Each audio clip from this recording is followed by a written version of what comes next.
శ్రీమాత్రే నమః. నమస్కారం. మా ప్రేక్షక మిత్రులందరికీ కూడాను ఉగాది శుభాకాంక్షలు.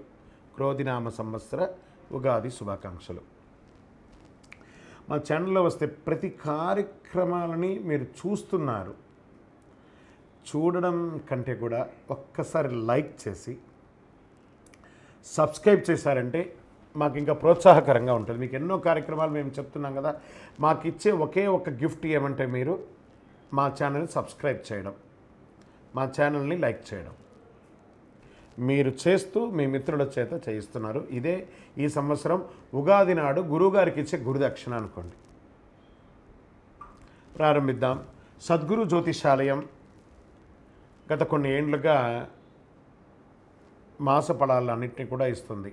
ఈ సంవత్సరం కొత్తగా ఈ ఉగాది పంచాంగ శ్రవణం అనేది తర్వాత కూడా మనం చెప్పుకుందాం. అసలు ఉగాది అంటే ఏంటి, ఎందుకు ఈ ఉగాది చేయాలి, ఉగాది రోజే ఎందుకు పంచాంగ శ్రవణం చేయాలి, ఉగాది రోజే సంవత్సరం ఎలా ప్రారంభమైంది, అసలు ఇది ఎలా పుట్టింది, ఈ యొక్క కృతువు ఎక్కడి నుంచి వచ్చింది, దీనికైనా శాస్త్ర ప్రమాణం ఉందా అనేది మనం చెప్పుకోబోతున్నాం. ఇక్కడ ఉగాది అంటే ఏంటి, ఎందుకు చేసుకుంటారనుకుంటే ఉగాది అనేది ఇది కాల ప్రమాణంలో సంవత్సరానికి కాలానికి ప్రారంభమైనటువంటి అంశం కాబట్టి ఈ ప్రారంభాన్ని తెలుగు వారంతా చక్కగా పండుగగా చేసుకుంటారు. ఇది ఉగాది అనేది కాలపురుషుని యొక్క పండుగ కాబట్టి ఇది ఉత్సవంగా భావిస్తాం. కాలం ఆవశ్యకత ఉంది. వ్యక్తి జీవన అవసరాలకు వీలుగా దాన్ని వ్యవహితం చేసుకొని ప్రక్రియలు అనేక విధాలుగా దాన్ని విభజించుకుంటూ ఉంటారు. ఎలా కాలాన్ని గమనించే విధానంలో వ్యక్తి విజ్ఞానం ప్రారంభమైంది. మనసే అన్ని కర్మలకు మూలమని గ్రహించారనమాట. మన తెలుగువారంతా కూడాను చాంద్రమానాన్ని ప్రమాణం స్వీకరించుకుంటారు. జ్యోతిష్శాస్త్ర ప్రకారము చంద్రుడు మనఃకారకుడు. చాంద్రమానంలో పౌర్ణమి నాడు వచ్చే నక్షత్రం ఆధారంగా ఈ మాసాల పేర్లన్నీ కూడా పెట్టబడుతుందన్నమాట. చిత్తా పౌర్ణమి నాడు వస్తే చైత్రమాసం, విశాఖ పౌర్ణమి నాడు వస్తే వైశాఖం. ఇలా రాని సమయంలో ఏ మాసం యొక్క పేరులో ఆ రోజు పౌర్ణమి రాకపోతే దాన్ని అధిక మాసంగా భావిస్తుంటాం. వైదిక మంత్రాల్లోనే ఈ మాసాలకు ప్రసక్తి మనకు కనిపిస్తుందంటే ఎంతో కాలానికి పూర్వమే సౌర చంద్రమానాల వినియోగం మన వారు చేసేవారికి మనకు స్పష్టత అవుతుంది. గ్రహాలలో ఒకసారి సూర్యుని చుట్టూ తిరిగి రావడానికి 30 సంవత్సరాలు పడుతుంది. గురుడు తిరిగి రావడానికి 12 సంవత్సరాలు పడుతుంది. ఈ రెండింటిని కనిష్ట సామాన్య గణిజం 60 కావడం వల్ల చాంద్రమానంలో సంవత్సరాలు కూడా 60 సంవత్సరాలుగా నిర్ణయించడమైంది. ఈ 60 సంవత్సరాలు మళ్ళీ మనం సంవత్సరం, పరివత్సరం, ఇడావత్సరం, ఇద్వత్సరం, అనువత్సరాలుగా భాగం చేస్తే ఇది పంచవర్షాత్మక యుగంగా చూసుకుంటే 60 సంవత్సరాల్లో మళ్ళీ 12 విభాగాలుగా కనిపిస్తాయి. యుగ్మం అంటే జంట. శరీరంలో కాళ్ళు, చేతులు మొదలైన కర్మేంద్రియాలు, చెవులు ఇలా మొదలైన జ్ఞానేంద్రియాలు జంటగా పనిచేసే స్పష్టమైన సమాచారాన్ని స్వీకరించగలుగుతాం. కాలంలోనూ రాత్రి పగలు ఆయనాల్లోనూ జంటగా కనిపిస్తుంటాయి. అదేవిధంగా అధిక మాసంలో జంట ఏర్పడే 5 సంవత్సరానికి కాలానికి పంచవర్షాత్మక యుగం అని పేరు పెట్టడం జరిగింది. ఆ తర్వాత కాలంలో యుగం అనేది జంట అర్థం నుండి కాలార్థంగా మార్చబడింది. ఉగాది అంటే ఇదే ఉగాది. ఇది కాల ప్రమాణంలో సంవత్సరానికి కాలానికి ప్రారంభమైనటువంటి అంశం. ఈ ప్రారంభమైన తెలుగువారంతా చక్కగా పండుగగా ఆచరిస్తారు. ఆ రోజే అనేకమైనటువంటి శుభ కార్యక్రమాలు నిర్వర్తిస్తాం.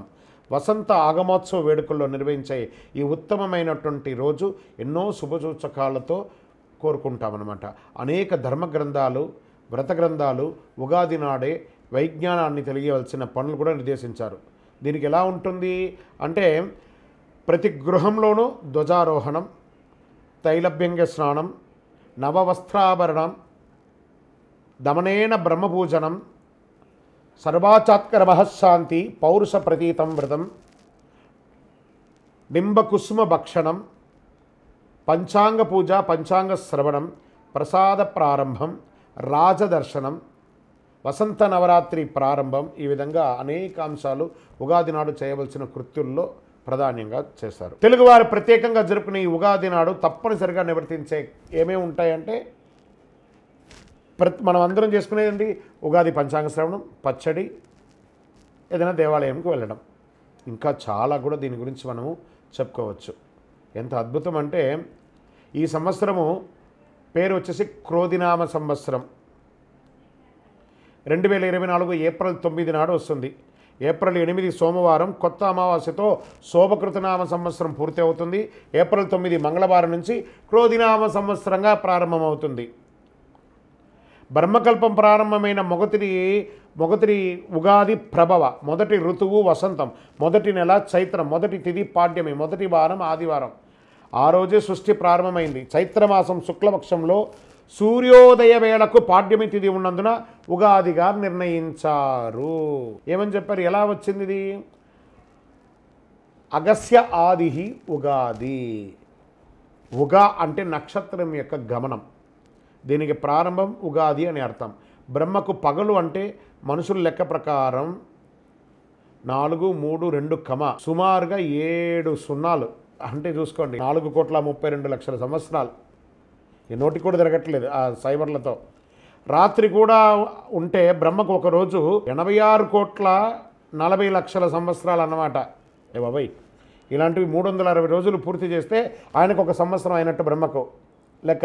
అంటే 3,11,40,00,000 సంవత్సరాలు. ఇలా 100 ఏళ్ల బ్రహ్మ ఆయుషే ఇంత. ఇప్పుడున్నది 7వ బ్రహ్మ, అంటే ఇన్ని యుగాలు అయిపోయాయి. ఇప్పటి వరకు 6 బ్రహ్మలు సృష్టి కార్యాలు ముగించారు. 7వ బ్రహ్మ ఇప్పుడు ద్వితీయార్థంలో ఉన్నాడు. అంటే ఇప్పుడు ఆయన వయసు 51 సంవత్సరాలు. కలియుగం ప్రమాదినామ సంవత్సరం చైత్రశుద్ధ పాడ్యమి రోజు ప్రారంభమైంది. ఇప్పుడు మనం వైవస్వత మన్వంతరంలో కలియుగంలో ఉన్నాము. ఈరోజే వేదాలని రక్షించే రోజు కూడా.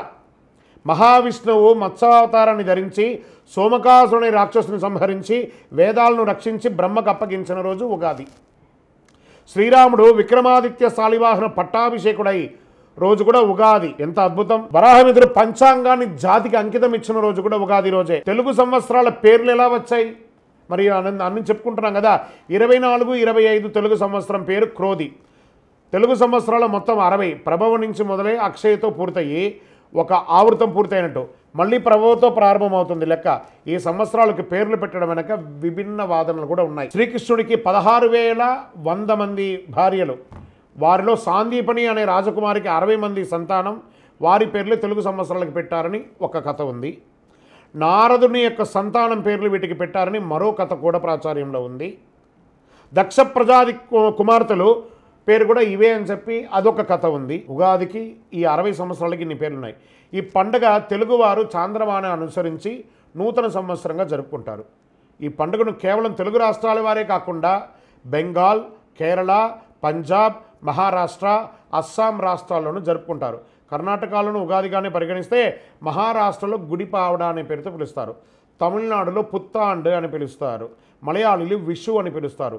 సిక్కులు వైశాఖిగాను, బెంగాలీలు పాయిలుగాను, బైశాఖ్గాను జరుపుకుంటుంటారు. అంటే రకరకాలుగా ప్రతి ఒక్కరు వారి యొక్క రాష్ట్ర ప్రకారం ఆ కొత్త సంవత్సరానికి చాలా విశేషమైనటువంటి పిలుస్తారు.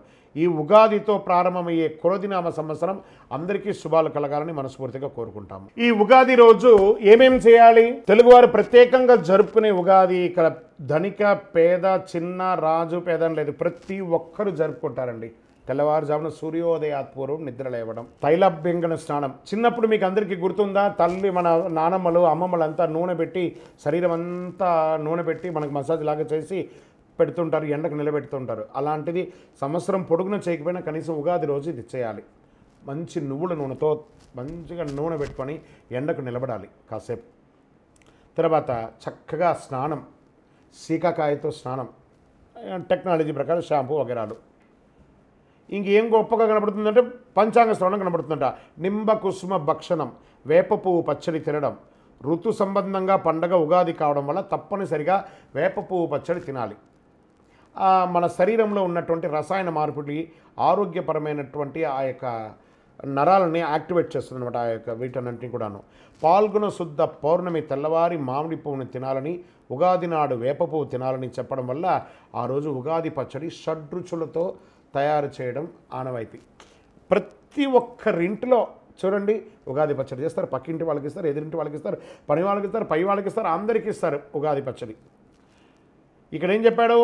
వర్షౌదు భక్షణాం సర్క్రామ్ల కృతం. ఏం చెప్పారంటే ఆ యొక్క అన్ని రకాలైనటువంటి కలయికతో కూడినటువంటి ఉగాది నాడు సంవత్సరం వేప పువ్వు, చక్కెర, బెల్లం, చింతపండు, నెయ్యి కలిపి మొదటి జామునందే తింటే ఆ సంవత్సరం అంతా సుఖంగా జరుగుతుందని నమ్మకం మన యొక్క తెలుగువారిది. సరే, అది తీసుకుంటాం. మళ్ళీ ఏం చేయాలి? పంచాంగ శ్రవణం. తిథివార నక్షత్రాలతో కూడిన పంచాంగాన్ని ఆ రోజు వినడం వల్ల ఆ సంవత్సరం అంతా ప్రణాళిక వేసుకుని మనం రూట్ మ్యాప్, ఒక day plan, monthly plan, year plan వేసుకుంటాం కదా. ఇది ఏ సంవత్సరంలో వర్షం, ఏ నెలలో వర్షం వస్తుంది, ఎప్పుడు మూడాలు వస్తాయి, ఏ ముహూర్తాలు ఎలా ఉన్నాయి, ఏ రాశి వారికి ఎలా ఉన్నాయి, ఏం చేసుకుంటే బాగుంటుంది, రాజకీయం ఎలా ఉంటుంది, వ్యాపారస్తులకు ఎలా ఉంటుంది, ఉద్యోగస్తులకు ఎలా ఉంటుంది, వినబడే ఆ పంచాంగ శ్రవణం 5 అంగములతో కూడినటువంటి పంచాంగం అంటారు. సంవత్సరం ప్రారంభంలో సంవత్సరం యొక్క విశేషాలు అధ్యయనం చేస్తే సంవత్సరం తీసుకునే నిర్ణయాలన్నిటికీ ఒక శుభసూచకంగా ఉంటుంది. పంచాంగాన్ని గురించి తెలుసుకోవడం అంటే సంవత్సరం సంబంధమైన అంశాల ముందు జాగ్రత్త కోసం ప్రయత్నం చేస్తుంటే వర్షాలు పడే విధానం ఎలా ఉంటుంది, భూమి పండే విధానం ఎలా ఉంటుంది, ఏ ధాన్యాలకి విలువ పెరుగుతుంది, యుద్ధాలు వస్తాయా, పశు సంపద ఏమైనా ఉంటుందా, రాజు ఎవరు, మంత్రి ఎవరు, సస్యశ్యామలంగా ఉంటుందా, ఏమేమి తెలుసుకోవాలి, సంవత్సరంలో ఎలా మెలగాలి, మూడాలు ఎప్పుడు, గ్రహణాలు ఎప్పుడు, అవన్నీ చెప్పుకోవడమే ఈ పంచాంగ శ్రవణం యొక్క విశేషాలు. అన్ని వర్గాల వారిని ప్లాన్, ఒక ఇయర్ ప్లాన్ లాంటిది అనమాట. పంచాంగాలు అంటే తిథి వార నక్షత్ర యోగ కరణాలే పంచ అంగములు. భూమి నుండి ఆకాశంలో సూర్యచంద్రాదులు దూరాలను గణించే వారికి సంబంధించిన వివరాలు అందించే ఒక విజ్ఞాన శాస్త్రమే ఈ యొక్క పంచాంగం. ఒక రకంగా ఆకాశాన్ని అరిచేతిలో చూపిస్తున్నట్టే అనుకోండి. వర్షం పలానప్పుడు పడుతుంది, ఈ మాసం ఇప్పుడు వస్తుంది, అధిక మాసం ఇలా వస్తుంది, గ్రహణం ఇలా వస్తుంది, ఇవన్నీ కూడాను అరిచేతిలో చెప్పడమే ఈ యొక్క పంచాంగం. అది ఎటు అనామతిగా చెప్పడం కాదు, లెక్కతో సహా వేసి చెప్పడం అనమాట. ఇది దీని ఆధారంగా మన నిత్య నైమిక కార్యక్రమాలన్నీ కూడా నెరవేర్చుకుంటాం. ఏం చెప్పాడు వేద ప్రమాణంలో? తిదేశ శ్రేమాప్నోతి, వారాద్ ఆయుష్యవర్ధనం, నక్షత్రాద్ హరతేత్ పాపం, యోగాద్ రోగ నివారణం, కరణం కార్యసిద్ధించ, పంచాంగ ఫలముత్తమం.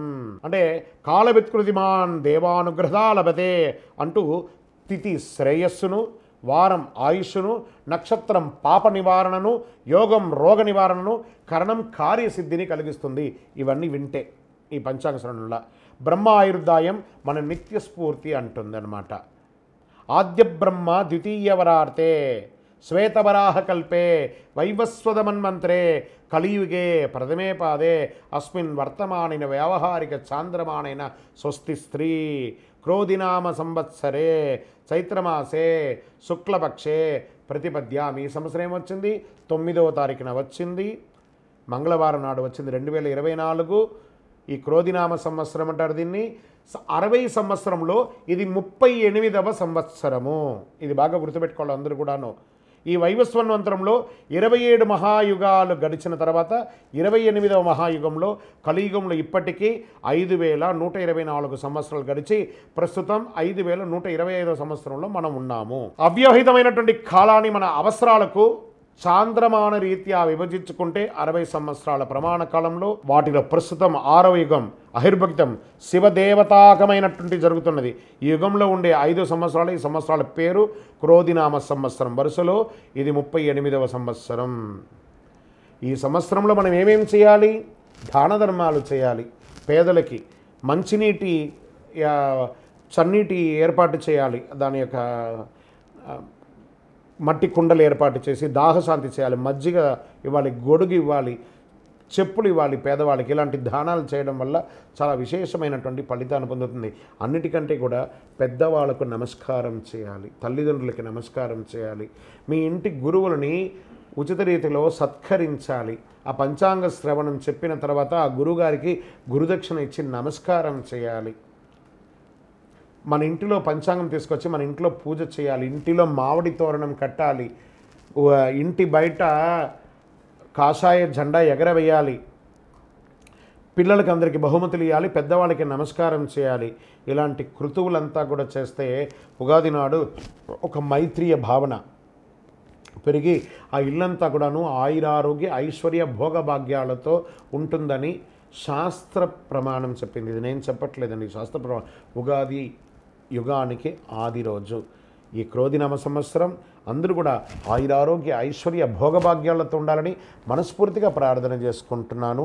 అఖిలాండకోటి బ్రహ్మాండ నాయకుడు శ్రీ ధర్మశాస్త్ర అయ్యప్ప స్వామి వారి 18 అవతారాల దేవాలయం తిరుపతి కపిలతీర్థం దగ్గర ఉన్నటువంటి జీవకోణ ప్రాంతంలో మీకోసం మేము ప్రార్థన చేస్తుంటాము.